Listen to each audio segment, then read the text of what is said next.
just think lovely, wonderful thoughts. And up you go. I'm flying. Flying. Look at me way up high suddenly. Here am I, I'm flying. I'm flying. Flying. I can soar, I can weave, and what's more, I'm not even trying. Hey everyone, it's Jonathan, and welcome back to Every Version Ever. Today I'm joined once more by Stanford Clark, picking up where we left off last time talking about the 1960 Mary Martin musical version of Peter Pan. This is the second of a three-part miniseries looking at Peter Pan musicals, and today we're mostly focusing on the remakes of the 1960 version, one from 2000 starring Cathy Rigby, and one from 2014 called Peter Pan Live, starring Allison Williams. Normally I probably would have just compared all three in one episode, but I felt like I should separate out the Mary Martin version last time because that was such a favorite of Stanford's that it just made more sense to give it its own episode. So we'll include that in our discussion, but today's main focus will be on the Cathy Rigby and Allison Williams versions. I'm flying. Over bed, over chair, duck your head, clear the air. Oh, what lovely fun. Watch me, everyone. Take a look at me and see how easily it's done. I'm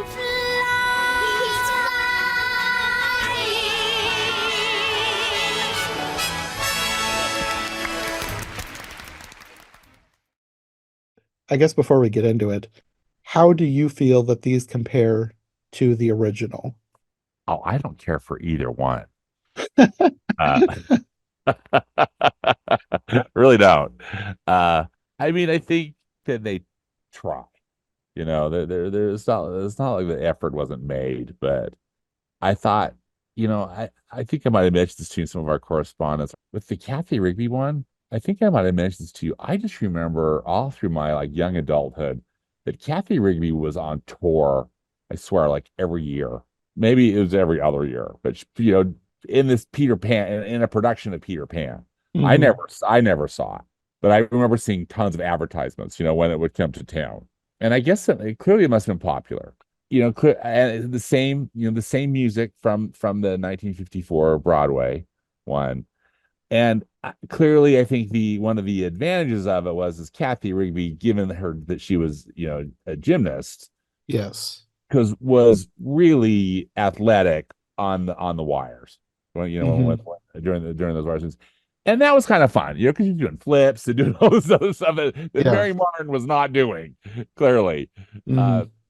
But again, being just such a fan of Mary Martin's vocals, I didn't care for the vocals. If I'm not mistaken, Cathy Rigby was speaking with a British accent, which was. I didn't think. I mean, I know the story's set in Britain, but I don't know. It didn't work for me, and that's the criticism I've got of the 2014 one too, which we'll get to. But the whole stuff with the Indians, I mean, it's not bad. It's different, but I guess I kind of like that choreography so much better in the Mary Martin one. That was just a childhood, probably again just another childhood thing. And don't get me wrong. I mean, the Cathy Rigby one, I thought it had nice production values, and I don't think anyone was necessarily poorly cast. I just didn't think that it had any real magic to it. Well, I think we have the exact opposite reaction because this is my favorite out of all of these. Oh, that's cool. I appreciate love that. This I want to hear your viewpoint on it, John. Well, when it first started, I was like, "Oh, she is way too old." Yeah. She was 48. She's older than Mary Martin. Yeah, and I swear she kept doing it. I don't know how long, well into her 50s, that she was still, doing productions of Peter Pan. She's probably still doing it now, as far as we know. Anyway, sorry. I don't know how long she did it, but I know that she was Peter Pan for a long time. I guess she probably was the Mary Martin of her generation. She just had that role, and she just did it forever. Yeah. Which, again, I'm assuming that is why she had the part in this special, because she was Peter Pan. So, but like I said, when it first started, I was like, it's already, at least for me, it pushes the realm of believability when it's a woman. I do get over it. At some point, I kind of just forget, and they become the character. Yeah. But like when it first starts, it always takes me a while to like get acclimated to the fact that this is supposed to be like an 8-year-old boy or whatever. A young boy. Yeah. But this one was probably the hardest because she was 48 and rather muscular. She just the exact opposite of an 8-year-old boy. Exactly. I think that was probably part of the issue for me too, is I just never found her really believable in the role. I mean, you have to totally suspend beliefs, just as you Yeah. perfectly stated. But And I uh, think at some point I was able to do that because at some point I realized that I was enjoying how she was playing the character. Because, like, I feel like this is one of the most careless and indifferent Peter Pans, but still in a fun way, which it's a hard line to toe because at some point Peter Pan can become insufferable and full of himself yeah, and narcissistic. hmm But I felt like she towed the line well enough that I enjoyed how careless and indifferent she was, but still playful. yeah, Like in looks, nothing like Peter Pan, but like in spirit, I got there. yeah. Well, I gotta give Cathy Rigby credit in that I think you bring up an excellent point. She really did her movement really made it feel like it was a very youthful character, very young Yeah.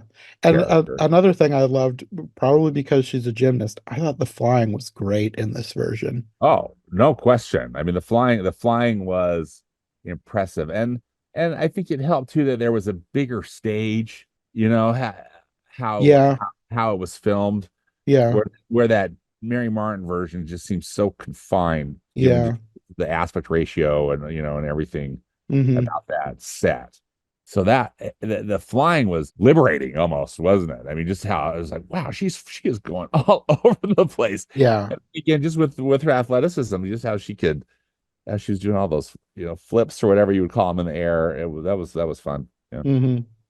And also the way she like sprinkled pixie dust as she flew. See, that annoyed me. But what did it work okay for you? What did you think? For the most part, I really liked it, especially the first scene where she flies through the window and it's like streaming behind her. I really Yeah. liked that. Okay. At a couple points, I did think that it got to be too much when it was like you could see it all over the place Yeah. because like it's not a special effect, it's like actual stuff that she's dropping. You're right. She's dropping sparkles or confetti, or I don't know what you call it, but yeah, I think the only points where I started feeling like it was too much was when the scene had gone on for a while and it just started really accumulating. Because like when it first starts, it's not all over the floor and all over the stage and the bed. So then it looks magical. But once I started noticing it piling up, then it becomes noticeable and then it's like, man, somebody should have swept that up.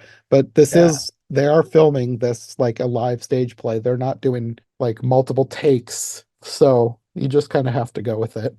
yeah. You just have to go. I mean, I just wonder, man, how many gallons of glitter are they? That I did wonder how much of this stuff are they using up every night that they're Every playing the night, show. and they have to clean it up. Oh,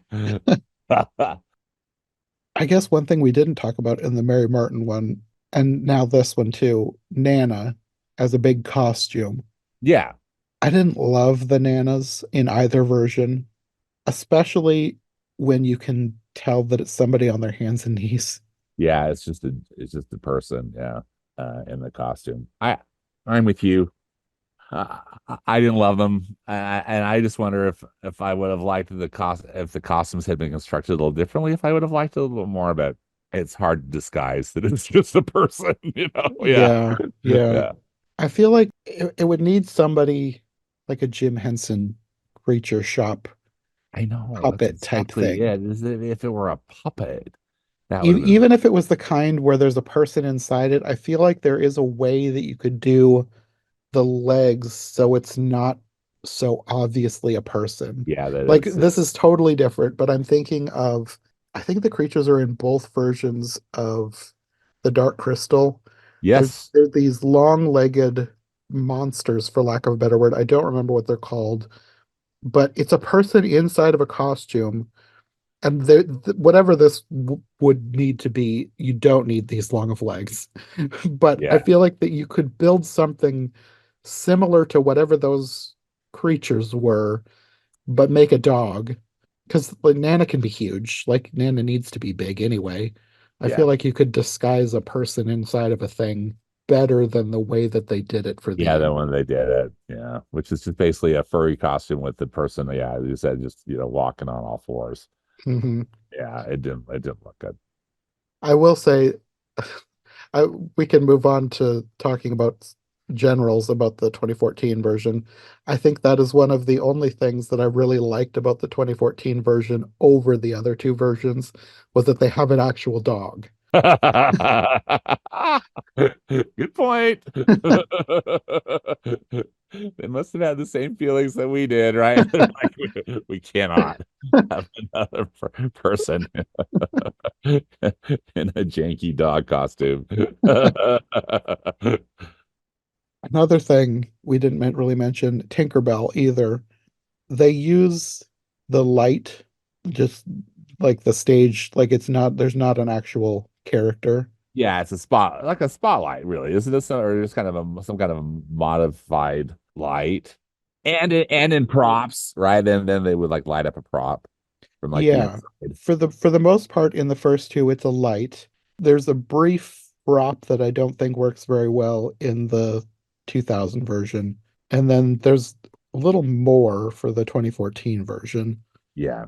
I feel like the 2000 version does the light the best. Yeah. I thought it was Tinkerbell was effective. Yeah. Yeah. Yeah. Agreed. Since we're going to be going back and forth, let's talk about the 2014 version, like in general. Yeah. What did you think of this one? Hated it so much. And I rewatched it because I watched it live, back in the day, and I just thought, man, I hope I never have to see that again. But I needed to rewatch it so I could talk knowledgeably about this show. So I think my main criticisms are the casting.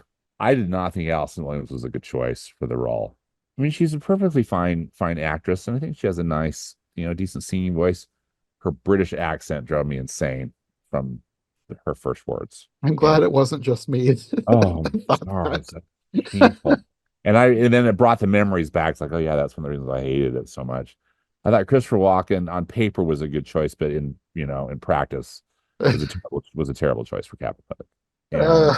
Uh, And I didn't enjoy the production. In a way, I feel like they were, trying to.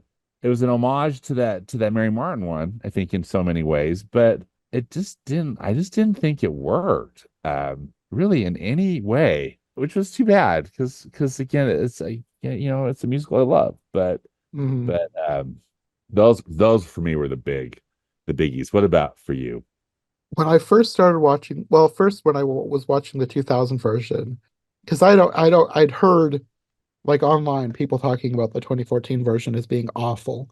And I figured that it was going to be a similar thing with the 2000 version. I was watching that, I was like, the more I got into it, the 2000 version, I was like, I really like this. I am excited to watch the 2014 version. Like, it can only get better. I was wrong. Yeah. Yeah. The Aside from Allison Williams, who I'm not that familiar with. I think it was her accent that was throwing me off. I didn't Oh, correct. like it very much. And Just she didn't terrible. have like I think I'd gotten so used to Cat I watched the Cathy Rigby one twice. I liked it that much. Oh, I'd good. gotten Yeah, so that's used to great. her, just the way she was Peter, the way she embodied the character, that this did not feel like Peter Pan. It No. was too subdued, didn't feel adventurous enough, didn't feel excited about life or whatever. I don't know. It's just she didn't do it for me, I Well, guess. I think part of it too, and again, not that this is Allison Williams' fault, but like her body type, her body shape, like she just was too tall, Yeah. and it was just she looked like a woman, and not that Kathy Rigby and Mary Martin didn't, But I just think given that they're more diminutive size and just the way that they were able and the physicality, like we talked about, particularly with Cathy Rigby, how good she was able to, Yes. Yeah. Allison Williams just, I mean, bless her, just could not pull. I didn't think she could pull it off. I just thought it was a poor casting choice. And then, as we already said, that British accent. Oh my goodness, that was just did me in. Yeah. I didn't think of the height. That could have been part of it. I think for me though, it was more just the fact that she just didn't feel like Peter Pan. She didn't Yeah. embody the character. No, I Like if she had, I agree. think I could have gotten over any looks. Like with Cathy Rigby, I said at the beginning, there was nothing about her that looked like Peter Pan. But the more I watched it, the more she just felt like Peter Pan, even though she didn't look at all like Peter Pan. Yeah. That never happened with Allison Williams. Hmm. The other thing that I really didn't like about the 2014 version was the camera. Yeah. I Yeah. kept feeling like I don't feel dizzy, but if I was the type of person who could get motion sickness watching something, this would have made me sick. I'm so glad you brought that up because, yeah, it was frustrating to me the way that they were moving the camera. Yeah. Maybe it was because I got used to like a more still, like a camera set Static. as like at a Yeah. stage. This, just the fact that the camera was like swooping around and zooming all over the place, and you couldn't really get a chance to look at much of anything before the camera just swooped away and looked at something else. I was just like, set the camera down, let me watch the Yeah. play. Yeah. Stop moving it. I agree. It's like one of those, Jurassic Park things that, you don't question, yeah, if you should. I mean, you could, but you question if you should. Yeah, It did not help at all. In fact, I thought it really hindered the enjoyment yeah, of the production. yeah. I think that was probably, aside from some miscasting, that was the thing that I noticed the most about this version that made me not want to rewatch it again. Like with the Mary Martin one, I could watch that again. Like I didn't love it, but I could watch it again. I Yeah. don't think I would want to watch the 2014 version again just based on the camera alone. Yeah, I don't think I could ever watch it again either. Two times is now enough. And then before we move on to the story, I'll say to Captain Hook, this is like one of the worst Captain Hooks. Christopher Like Walken. you said, I think probably like you said, on paper, Christopher Walken sounds like kind of an inspired choice. Yeah. I felt like he was phoning it in this whole thing. Oh, me He was too. just so wooden. He He didn't was, have any life in him. yeah, his performance was terrible. I thought his hair and just his makeup and everything was horrible. And oh wow.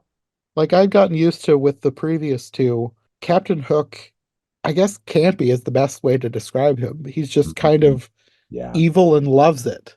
This Yes. one, he just felt kind of lifeless. Yeah. Like as you said, I think you're right. I just felt like he phoned it in, or he was, yeah, whatever was going on, given that this was a live broadcast. It Hmm. was not good. I will say though, one bit of casting that I did love and wish we could have had more of, even though it wouldn't have made sense. Adult Wendy, Minnie Driver. I love Minnie Driver. No, I love Minnie Driver. That's a good point. I do too. I love her. Yeah. I wish they could have had a different role for her so that I she could have been in this know. more. She could have been in it more. She would have been, yeah, that would have been a huge addition to the cast. Yeah. Yeah, have her in it more. Oh, and one other thing about the 2014 version, it was long. I'm so glad you brought that up too, because I just thought I feel like they just stretched it out. Yes, they added things Yeah, they added things that weren't in the book. yeah, Like the original musical and then the Cathy Rigby were roughly an hour and 40 minutes, which is already kind of long. yeah. But for a 2 hour block of television, right? Yeah, And yeah, this one I think was 3 hours. I think it was 3 hours, and I it remember, must have been because I think it was like 2 hours and like 11 minlike yeah. And then they had like a pre-show thing. I mean, I just wanted to poke my eyes out. I just remember by the time it was over, it was like I could stop. it took forever. Oof. I don't think that she was in the 2000 version, but the 2014 version had Liza. Thankfully, not in a weird extended role like in the like in the 1960 version. 1961. Yeah. She was a lot closer to her book version, although in this version there are two maids. Only one of them gets a name, which is Liza. In the book, I think there's only Liza. I don't think they have more than one maid. Just remember Liza. Yeah. But it's been a while. So yeah. And then I feel like in both of these, unlike the 1960 version, most of the characters feel like they're the correct ages, except for Peter Pan and Wendy, which I guess they kind of, I don't, not that they need to be older, but it makes sense. It makes more sense for them to be older than they're supposed to be. Yeah. But especially for John and Michael, I was glad to see more towards the proper ages. They were very age appropriate, yeah, which was a plus. And they were cute. And then the parents also don't look like their grandparents like they did in the 1960 version. Oh wow. Seriously. No, I'm glad you brought that up too, because yeah, they really did. I thought the same thing, like, wow, they look old. So, getting into the story, you have Tender Shepherd at the beginning.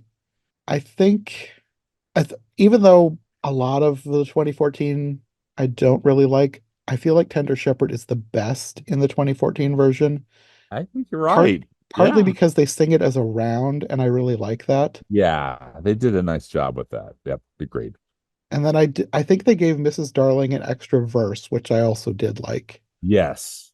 And then with the Peter Pan entrance, like I said, I love Cathy Rigby's entrance. Allison Williams' entrance was good, but I didn't think that it was better than Cathy Uh, Rigby's. I uh, loved her, just the way Cathy Rigby flew in with her arms like stretched out, sprinkling the glitter behind and her. that humongous trail of yeah glitter. It was yeah, it was pretty spectacular when Cathy Hmm. Rigby flies in. Where the Allison Williams one, again, I think I felt like it was very reminiscent of the Mary Martin one. But again, I just Allison Williams, everything about her performance just really didn't work for me.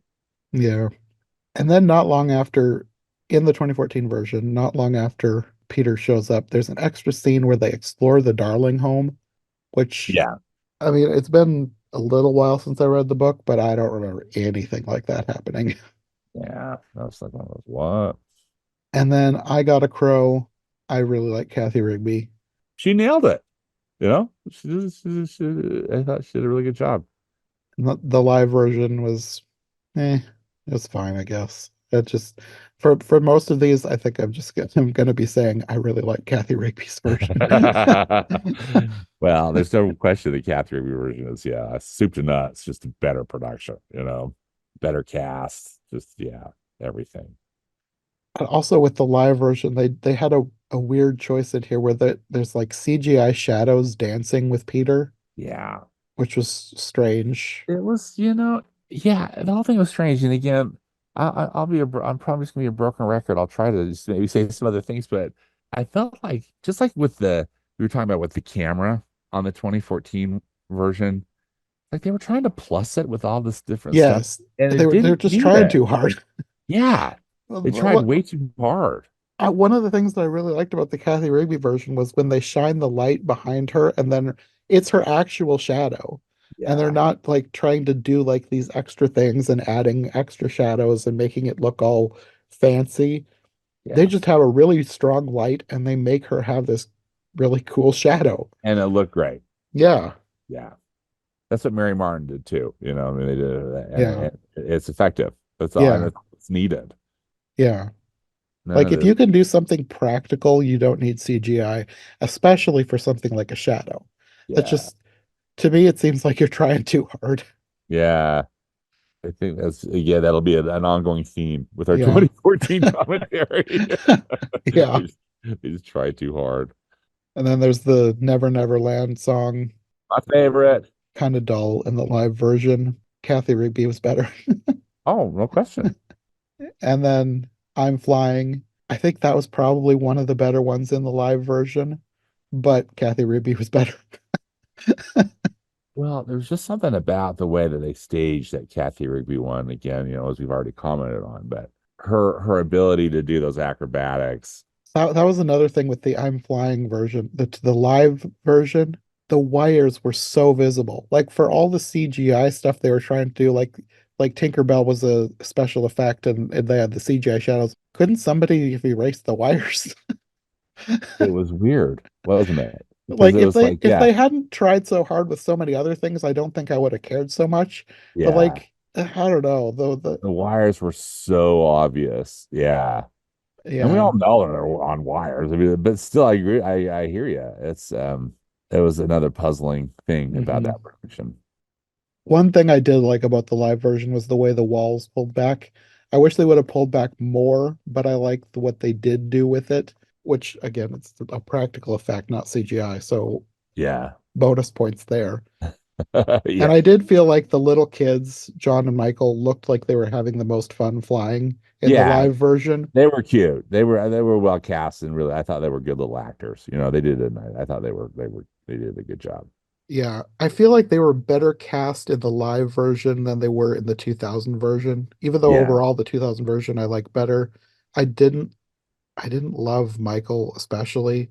I think John was probably fine, but Michael was one of those, I don't know if precocious is the right word, but in a bad way.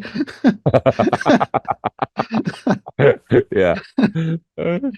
It's a perfect way to say it. I think as characters, I liked them better in the 2014 one. Nice. Yeah. Then when we go to Neverland, we open with Tiger Lily doing a sexy dance. And I was like, oh no. Yeah. And kind of in that sexy costume, or attempting to be sexy. Yeah. I Uh, I it didn't didn't work. I think they were trying to do better with the Indians in the 2000 version, but it was like they traded one stereotype for another.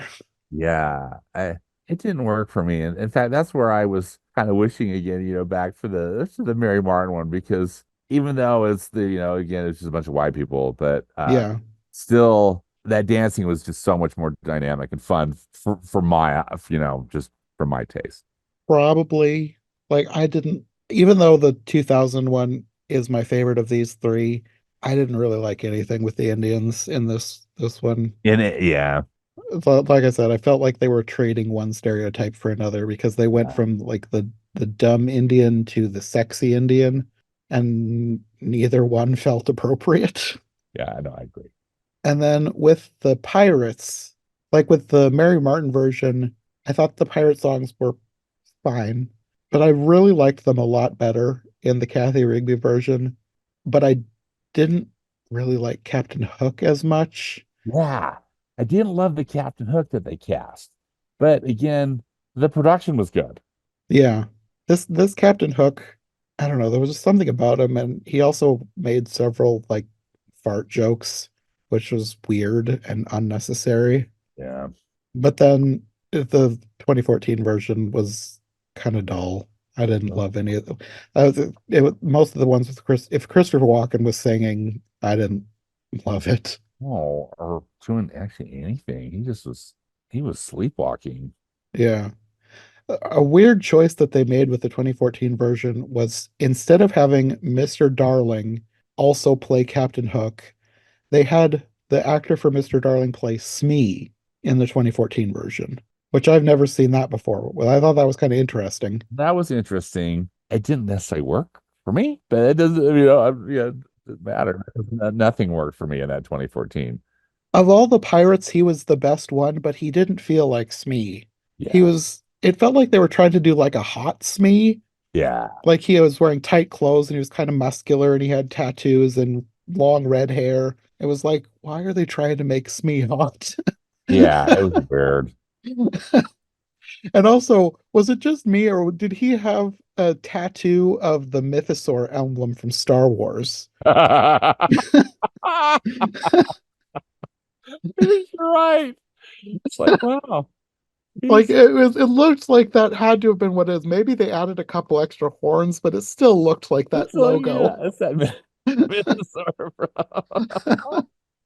the Clone Wars and the Mandalorian. Hmm. Jonathan, perfect. Like I know this predates the Mandalorian, but I think that emblem it might Oh, I have been think that around since like the emblem. 80s. Yeah, I think that emblem's been around. Yeah, Anyways, I feel like I they had love to it. have That's taken that hilarious. that symbol from somewhere and just changed it a little bit Yeah. so they wouldn't get flagged for copyright or whatever. I don't know. As you said, add an extra horn or tusk or something. Yeah. And after this, I think there's a new song added for Captain Hook, and it was just not good. Oh, it was terrible. Oh, well, when it first happened, I was thinking, did they replace the Hook's Tango song?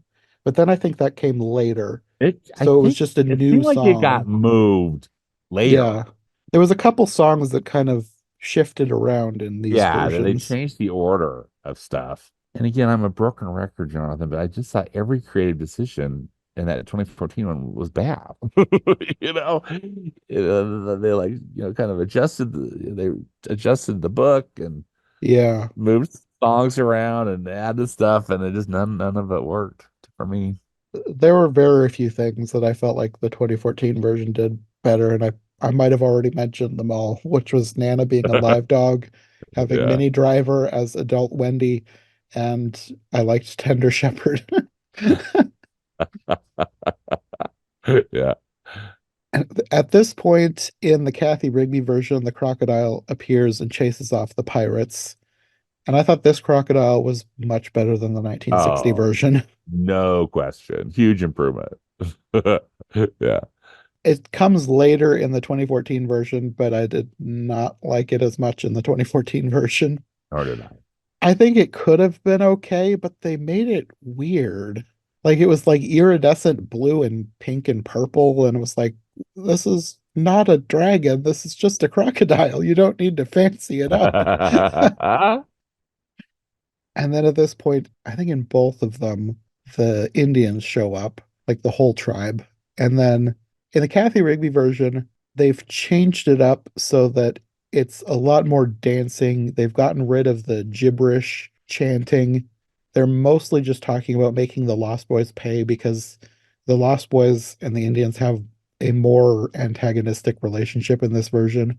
Yeah, And then the scene ends with them fighting over a basket, and then they go to hide when Wendy appears. But it's not framed as if they're horrified and terrified and really dumb in this version like it was in the 1960 version. They basically see Wendy and choose to leave. Like I think she stomps on his foot so that he lets go and runs. But it's not like she's terrified or anything. yeah. But in the live version, they've changed the Indians completely. Now they're the Islanders, and it feels like they've been rewritten to be less offensive, but I don't know if this is better or not because now they're basically naked. They're like it's like they've swapped the Native American stereotypes for a native tropical island savage Yeah, for stereotype. like this Polynesian stereotype or something that Uh, it didn't work for me. like if you're gonna lean into the stereotypes, just go with what you've got. Don't pick a new person, a new type of people to make fun of, because this Wasn't it a just felt weird choice? that Yeah, that was one of the most bizarre choices for me. yeah. I don't know what they were thinking with I that. don't know what It they was were thinking. strange. Yeah, with anything. Well, that's yeah. And then another weird choice in what they've how they've decided to portray the characters. The Lost Boys in the live version, they're like a mix between British schoolboys and leprechauns.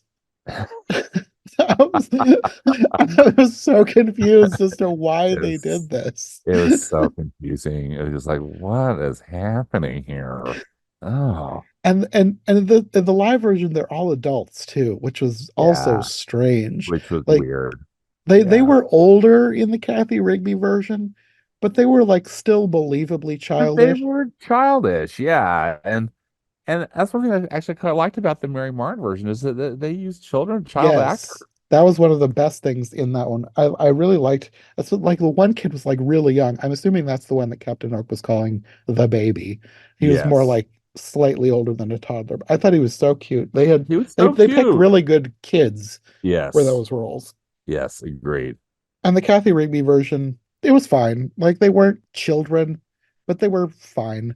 But in the live version, it was just like they were full-grown men pretending to be boys and not well. Yeah, it didn't work. And also there was like a lot more of them than usual. Like most versions, I think in the book maybe there was like 7. I can't remember for sure. In most versions, it's under 7. It's like 5 to 7. And there had to have been at least 10, if not more, in this Oh version. yeah, right. It's just like they were everywhere. This is the most Lost Boys I've seen in any version of Peter Pan outside of Hook. Because there was a lot in the movie Hook, but Oh, that one takes fuck. place in the future Yeah. when it would be a lot more believable that a lot more boys had collected over the years. Yeah. But at this point, this is where you get the Wendy scene, and also Captain Hook finds the hideout. I think this is where they moved the Hook's Tango scene to in the live version, and this is one of the worst versions, I think. Oh, And this is painful. also where the Croc shows up. Yeah. It's like I feel like in something else, I would have liked an animal that looked kind of like this because I love the colors. But like for this, it just seems wrong. It didn't work, did it? I don't feel like it moved that well either. Like the Cathy Rigby version, it was like 14 years before this, and the crocodile was so much better. It's like, is this the best you can do? I know. Again, weird choices. And then in the scene where they shoot Wendy down, it's a lot closer to the book in the Cathy Rigby version. There's a lot more dialogue, not just in the scene like Tinkerbell actually like comes in, tells him to shoot Wendy down, but the dialogue with Toodles being the one to shoot her down and like the revelation of her body was a lot closer to the book. And then I feel like they did pretty good in the live version too, with Tinkerbell like explicitly telling them that Peter wants this thing dead. And then the song after that when they're building the house, well, in the Cathy Rigby version, they actually build the house. They don't in the live version, which is strange. But the song I really liked in the Cathy Rigby version. I just felt like it had so much more energy than in the 1960 version. And that's another thing. The Cathy Rigby version, just more energy all around. That's a really good point. It's true. There was never a lull in Kathy. That guy. Just like everybody was bringing it. Yeah. Yeah. Yeah. And like even the Lost Boys too, like the scene where because they have the cake also in this version, or both versions, they have the cake. Yes, there's But the cake. when Wendy, in this version, Wendy tosses the cake away and slightly tells her that she's a terrible mother. But the way Cathy Rigby just leaps behind him and shoves him to the ground, there was like a lot of that happening in this version, and I really liked that. Yeah. But in the live version, they don't do the whole build a house around her. Right. They do go with the sort of the way it happened in the Mary Martin version with Wendy saying she's tired, but instead of building the house around her, they leave one of them behind to watch the darlings while they go and clean the hideout and sing the song. So they basically just prepare the house that they already have for her instead of building her own house. Yeah. And the song was okay, but it wasn't as good as the Cathy Rigby version. Agreed. And then I think the I Won't Grow Up song was moved in the Cathy Rigby version. I think it happens not long after they build the house around her. And that's one of the songs that I liked in most of the versions. It's a great song, isn't it? Yeah. And Yeah. I guess the staging for that one is not necessarily terrible with the Allison, with the live one, but it's still the other ones are better for Yeah. sure. In the live version with the cake, they have one of the pirates drop it down the slide they used to get into the hideout, which was okay, whatever. It's fine, I guess. Yeah. But this one they give Peter the line much too damp and rich. Which that line cracks me up no matter who says it. So Whoever's saying it, and to whoever they're speaking to. Yeah. but then one of the Lost Boys tosses the cake out the window and it splats on the pirate that left it behind. And I feel like this is a missed opportunity because the cake was poisoned. I really wanted the pirate to drop over dead. That would have been funny. But I guess they needed somebody to report to Captain Hook, so the cake Yeah. covered pirate has to go back and tell Captain Hook Has to that the go. Lost Boys found a mother. Yeah, exactly. And then there's the Tarantella dance. Again, I thought the Cathy Rigby version was good live. not that great. I think with the live, if I remember right, I think this is one of the ones that I thought was much worse than the original because it was so long. I think this is the longest. Like a lot of the pirate songs felt too long. Oh, and I forgot. I just noticed my note. They add a weird thing in here. I think it's in this song. Captain Hook wants to blow up Neverland, which is like, what? Why? Why? Why do you need to add this? This is dumb. Yeah, agreed. Absolutely. After this one, you get I Won't Grow Up for the live version. I think that was the one that was moved in the Cathy Rigby version. And this one, it was good, I guess. I liked the song, so I don't remember any of them being bad for I Won't Grow Up. Yeah. It was probably one like with a lot of the ones with the live version, I think it went on too long because I felt like they extended some of the songs a bit too much, and that did not always work. I liked it with the first song when they turned it into a round and gave Mrs. Darling an extra line or an extra verse. But like some of the songs when they tried to extend them, it just felt too long. I think it probably worked best for Tender Shepherd because Tender Shepherd was already a short song, so Yeah. it didn't feel too long when they added an extra verse. But then with I Won't Grow Up in the live version, I think one of the reasons why it felt like it went on too long is they kept coming back because in the middle of this one, you have some of the pirates going around painting X's on the ground because this is where they're planning to plant dynamite to blow up the island, which, whatever, it doesn't make sense. It's dumb. Yeah. And you have Tiger Lily following them and going to warn Peter. One thing I thought was interesting, though, in the middle of all this, you have a scene where one of the pirates, finds a kite and accidentally loses it.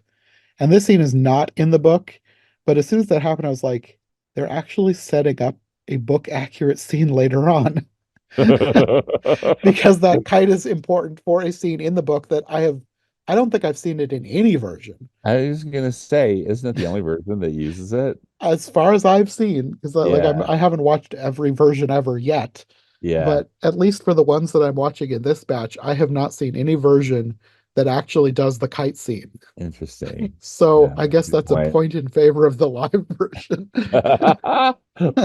One creative choice that we liked. Then you get a scene with Wendy trying to teach the Lost Boys how to be proper English gentlemen, including lessons on diplomacy. And this is where Tiger Lily comes in to warn them, and she's trying to be diplomatic between the two groups.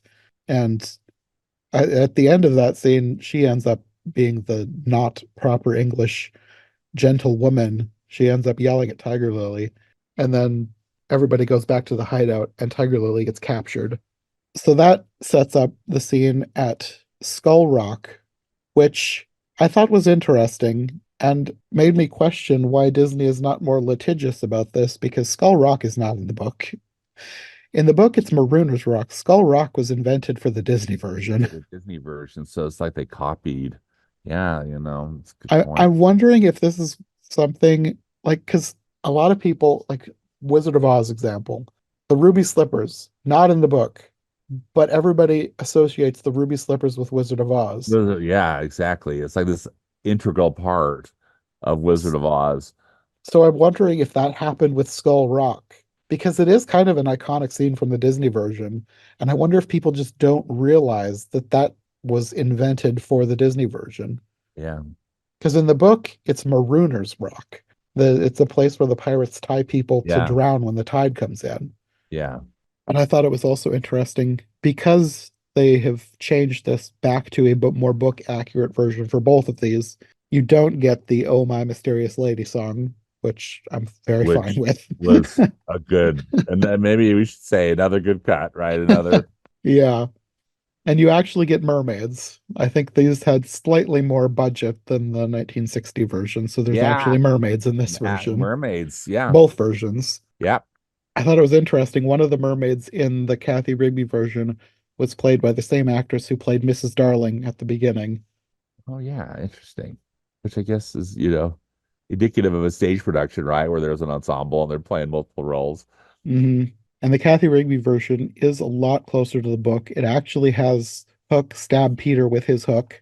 They don't play it out exactly like the book because in this version, he sends Wendy out by showering her with pixie dust, and she's flown away against her will, which I don't, that's not book accurate or accurate to any other version. Like the pixie dust makes you be able to fly wherever you want. It doesn't transport you back to where the pixie dust thrower wanted you to go. Okay. But I guess I don't know if that is better or worse. Like in the book, this is where the kite comes in because the kite flies overhead, and I think in the book it's explained. I think it might have been Michael, one of the kids loses a kite at some point, and it flies overhead, and Peter can't fly because he's been stabbed. Wendy is like too upset to fly. She doesn't want to leave him behind. So Peter ties the kite string to her and she's dragged away back to the Lost Boys. So that's where the live version got something right, having the kite. They don't do it exactly like in the book, but they actually had the kite. They have the kite. Yeah. Yeah. Yeah. Interesting. Yeah. Good observation. But also in the book, I think in both of these, I can't remember exactly how Peter gets. I think does Tiger Lily save Peter in both versions? I know Tiger Lily saves Peter in the Cathy Rigby version because you see her like crawling down the rock towards him, and then it cuts away to something else. I think so. Either way, it's not exactly accurate to the book because in the book they have a scene which I have never seen adapted anywhere where Peter is saved by the Neverbird. I have Um, never seen a version with the Neverbird. that no one puts the never bird in. But also in the live version, they insert a new song where Wendy sings about her feelings for Peter, and then they find a mermaid's comb that he gives to her. And then the way they, I guess, choreographed the live version, I didn't think they did very well at all. It was like Peter almost let Captain Hook stab him in the back. Yeah. And then the croc shows up and the pirates like slowly leave. The they could have done that whole thing better. Yeah. But then after this is where you get a new-ish song. For the Cathy Rigby version, they've rewritten the Uggawug song. And then for the live version, I'm not sure if it's the same music. I think it might be the same music, but I think they've made it have actual lyrics, but in another Yeah. language Yes. instead of gibberish. Yeah. And meatball. Yeah. For both of these, like I think I liked the Cathy Rigby one better because they've turned it kind of into a drum song. Yes. So I liked that choice. But either way, for both of these, I felt like they could have just cut the song. It really, I know they're trying to like fix something, but like just cut it and do something else. Yeah. Although I say that, and then they actually tried that with the Lady and the Tramp remake, and I hated the song that they replaced the Siamese Cat song with. So I don't know. I think either way, it's one of those things where you just can't win. Yeah. I know. I hated that too. Oh, And then I can't really remember how the live version ends, but the Cathy Rigby one I know ends similarly to the Mary Martin one, with Wendy telling Tiger Lily she'll never get the boys to sleep with all the noise. So then Tiger Lily goes to stand watch. yeah. And then with the Cathy Rigby version, you get all the dialogue with Wendy and Peter discussing whether they're parents to the kids. And then they actually have the correct line with Peter telling Wendy about Tiger Lily's feelings for him, not with Tinkerbell as in the original. But then in the live version, they try and do it both ways, talking about Tinkerbell and Tiger Lily Yeah. having feelings for him. And then they have changed the Distant Melody song in two different ways. Well, in the original, it was Peter that sang Distant Melody. In the Cathy Rigby version, it starts out as a lullaby sung by Wendy, and then it turns into a duet with Peter. And then you have Michael and John getting homesick at the end, and then the whole thing with the Lost Boys telling them they'll be adopted, that they come with her.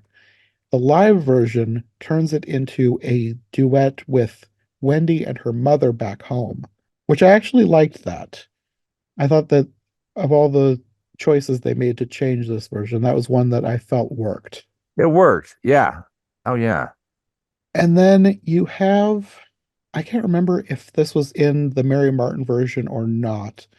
In the book, there is a line about Peter talking about his mother and how he went home and found the window barred and another boy in his place. See, I don't remember that in the Mary Martin version, and it could have been there. I sure don't recall that. If it was, it probably was not as notable as the Cathy Rigby version, because in the Cathy Rigby version, the way they did that, it was like one of the most emotional parts Yeah, of I that say it's kind version. of devastating, right?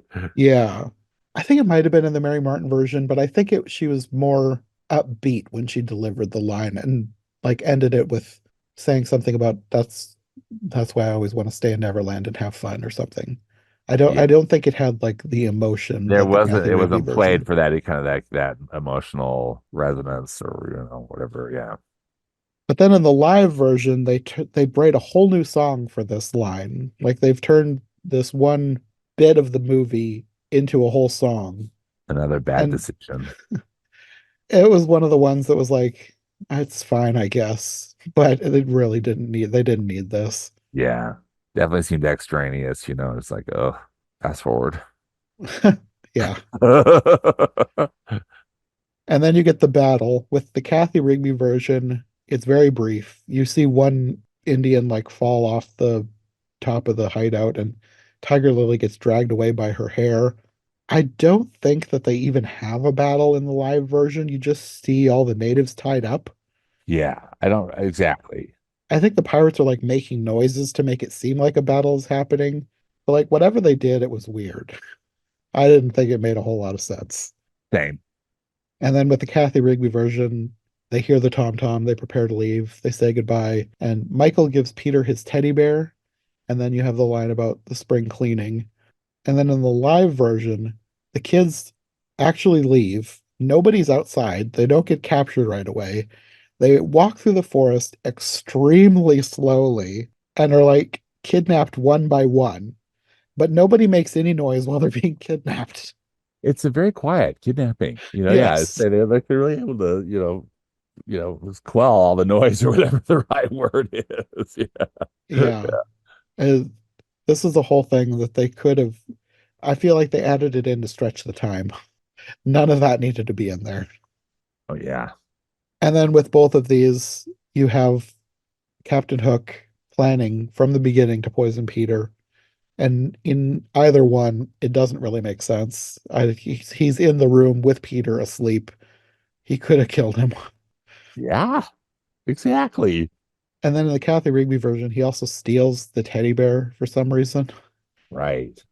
And then you get the fourth wall breaking scene.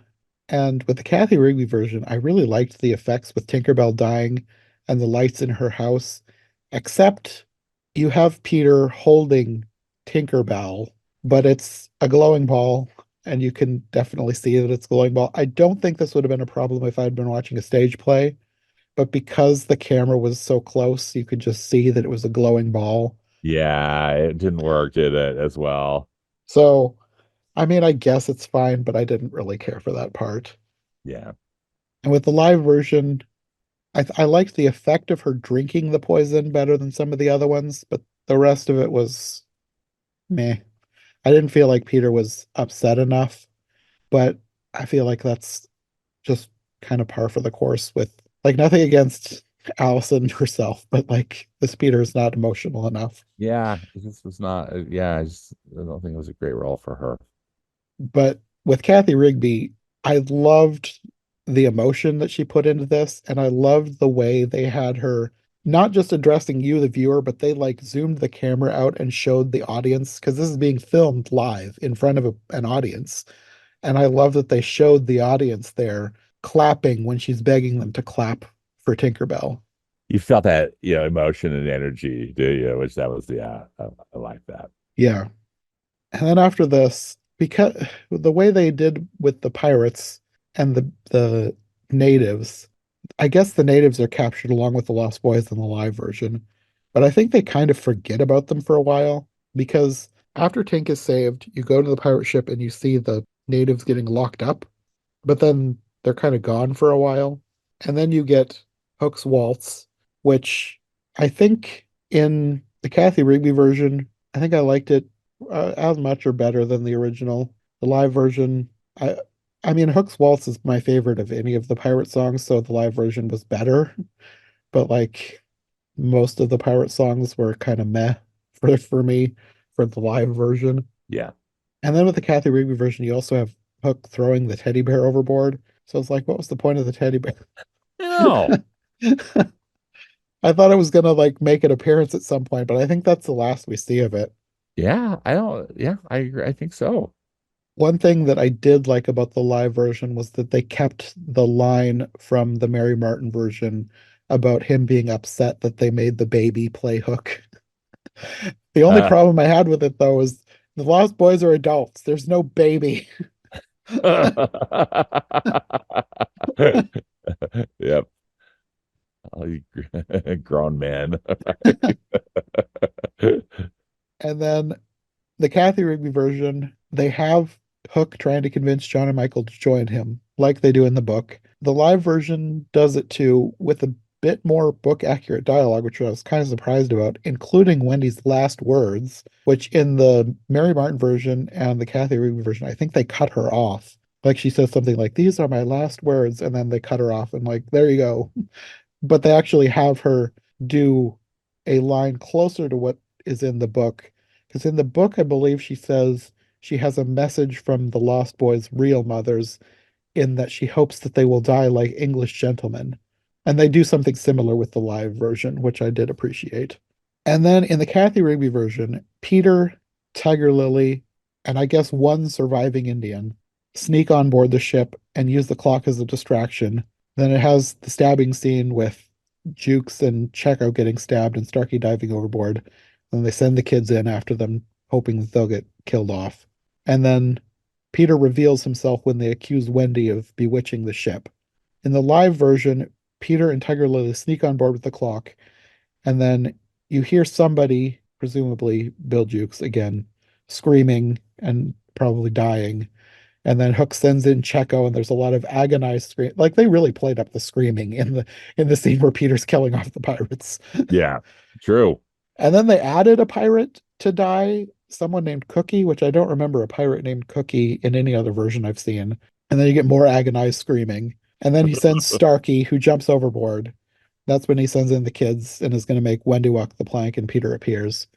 And then in the Cathy Rigby version, they change one of the lines. I don't know if I like it better or not. When Peter says, "Dark and sinister man, have at me." But the line in the book and in most versions is "have at thee." Oh, And then in the live version, I am 99% sure that all the pirates who were just murdered by Peter are back. I think they're back to life fighting in the battle with all the other ones. I'm positive that all of the ones are back, even Starkey. I think I saw him as well. Either they felt like they didn't have enough pirates or they just didn't care about continuity. Yeah, they didn't care. It's like I'm not dead yet. I'm gonna. And then Hook is forced to walk the plank, and he's like slowly saying goodbye to the crew, and he's like telling the croc to wait, and then he just slowly goes overboard. Like that is weird. I didn't really like how the whole battle played out in the live version. I thought it was too slow, and Peter and Hook had no energy. It was terrible. Again, it was a continuation. I was just like, oh my goodness, this is awful. Yeah, the Cathy Rigby version, so much better. Hook is actually wounded in this version. He goes to get the bomb. Peter flies in and grabs it, and the crocodile appears and chases Hook up to the top deck, which kind of doesn't make sense, but whatever. Whatever, yeah. They're on the stage. It works. And then he has the line, "No words of mine could express my utter contempt for you," which I think all of the versions have done that, but I feel like it was delivered the best in the Cathy Rigby version. And Yeah. then he dives into the ocean, and Peter throws the bomb in after him, and it blows up before the crocodile jumps in.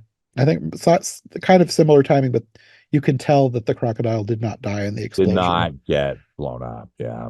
And then the Cathy Rigby version, the pirates are tied up while everybody celebrates. And then Tiger Lily and one Indian and Starkey is back. And I guess he's now a good guy. Yeah, the Starkey switch teams. I mean, what happened? Well, like I said, in the book, he did survive, but he was captured by the remaining Indians and made to be the nursemaid for Yeah, he their was the babies. nursemaid, right? But now I guess he's a good guy, whatever. And then you get the reprise of I Got a Crow. But since Liza was not in the Cathy Rigby version, now he's teaching Michael to crow. Yeah. And then by the end of the song, it seems like the pirates are now all joining the Lost Boys. Yeah. Like everybody's now like, on Team Lost Boy or whatever. Right there. Yeah. Yeah, I Yeah. don't know. There wasn't much of a reprise here for the live version. Just very short, and then they leave for London. Yeah. For which I was grateful. It's like, oh, please. Let's get this thing over with.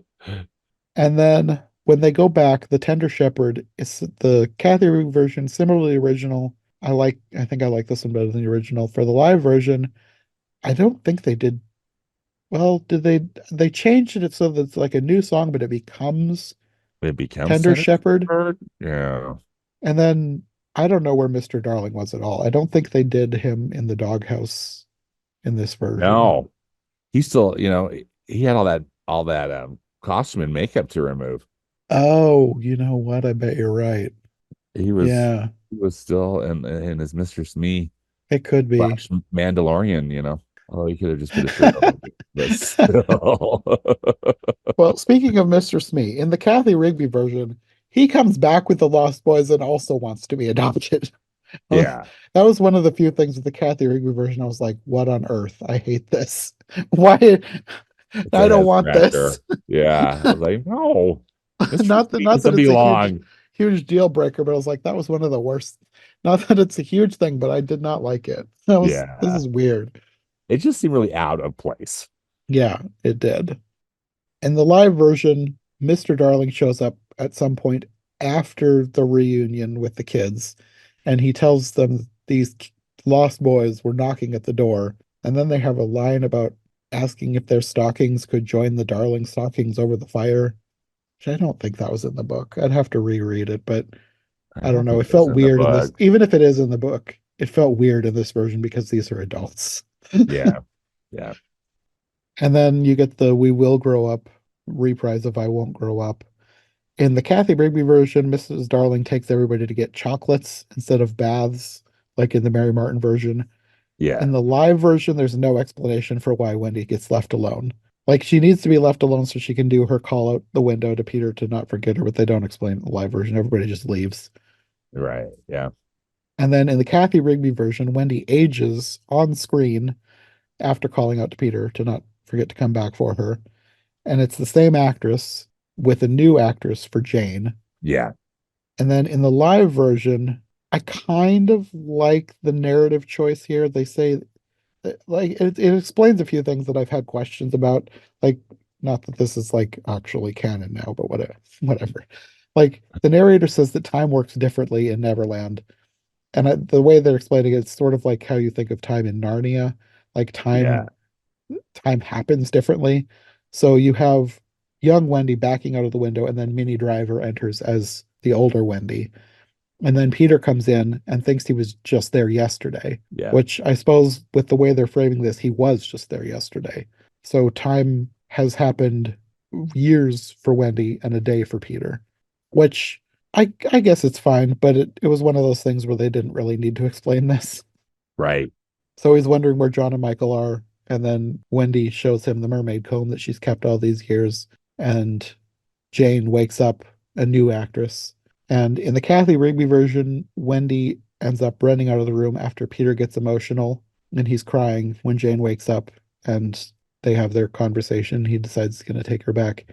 And Wendy returns and admits, yes, he does need a mother. In the live version, Wendy never leaves the room and she's there for the whole exchange with Jane, which I did kind of like. I feel like that made more sense than having her run out of the room. Yeah, I know. I agree. It makes more sense. Plus, it's more Minnie Driver. Yes. Yes. Yes. And yes. She doesn't get a whole lot to do, so the more we get of her, the better. Yeah, agreed. And she tells Jane that she can go, and she hopes that Peter will keep coming back when Jane is grown up and take her children. And then she gets a line that is similar to one in the book. It's talking about she's hoping this so that Peter will go on forever as long as children are young and innocent. In the book, it had a line that I feel is now confusing, but I think we could when I did a podcast with Nikki, Trivial Theater, we talked about this line. The line is as long as children are gay and innocent and heartless. And Heartless, yeah. I noticed that because I watched the silent version too, and I thought that Yes. that was pulled from the book, right? I mean, that's Yes. That is from the and book. And it's one of those things where I felt like the word heartless must have changed meanings yeah, that's because, exactly. It's like this is over time, the meanings have changed and interesting choice. I thought I need to look that up. And what did that mean? Back in the day, did that mean like you just were carefree or I'm still not entirely sure, but I like Nikki's thoughts because she felt like it probably meant more to do with how Peter is a bit selfish, oh yeah, like thinking of only of himself before himself. anyone else. Yeah, in fact, I just looked it up on my Merriam-Webster app. It's the archaic one is lacking feeling or being cruel.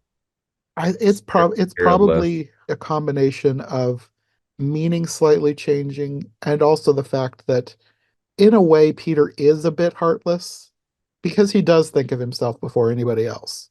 He is, depending on how far you take it and what version you're watching, what version you're making, he can be a downright narcissist at points. Oh, absolutely. And that's introduced to the very first of the when he's there with Wendy and the shadow Uh-huh. this sequence. Yeah. And Wendy called him on it too, right? Yeah, yeah. So I don't know if now it makes more sense for them to do it the way they had this Wendy, the mini driver Wendy, deliver the line as long as children are young and innocent. I feel like that makes more sense to modern ears, I guess. Yeah. It's less confusing. And I should clarify the archaic definition is spiritless. But of course, then just the regular definition of the adjective of heartless is lacking feeling or cruel. Either way, it's one of those lines that a modern person hearing it is gonna go, "What?" Yeah. Yeah. Then we have the end, the reprise of Never Never Land. With the live version, you've got scenes of rehearsal over the credits. The Cathy Rigby version, I really like, and it's one of those where this would be great to see in person because you have the cast coming out doing their bows, but then when Cathy comes out as Peter, she flies over the audience and she's showering them with pixie dust. With And the yeah, that with the would be buckets of great to glitter. see in person. It's really something, I Yeah, mean, begin to wonder it was so popular, right? yeah, At least from my, little young Stanford's perspective. It's just like this show is coming into town every year, you know? yeah, yeah. Well, I guess that is all for all of the versions of the Mary Martin musical. But we did find another musical while we were Oh researching this my one. goodness. So we'll be back for another episode with a different Peter Pan musical. And Rachel Wagner will be joining us next time because it was actually made by Hallmark. This is pre-rom-com Hallmark, so Yeah. this is not the same as what you think of today with Hallmark. But it was like when I saw Hallmark, I was like, Rachel should join us for this one. Absolutely. So next time we will have Rachel with us to talk about a version starring Mia Farrow as Peter Pan. But until then, do you want to let people know where they can find you if they want more from you? Yes, I have got a movie podcast and website at moviespastandpresent.com. Okay, well, we will see you next time to talk the Mia Farrow version of Peter Pan.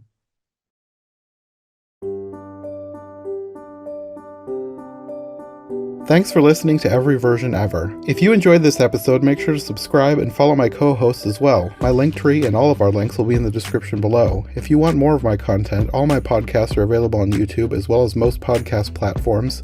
If you enjoyed this show, check out one of the other podcasts or check out my Patreon for bonus and extended episodes you won't find anywhere else. We'll be back soon with another brand new episode, so thanks for listening and we'll see you next time.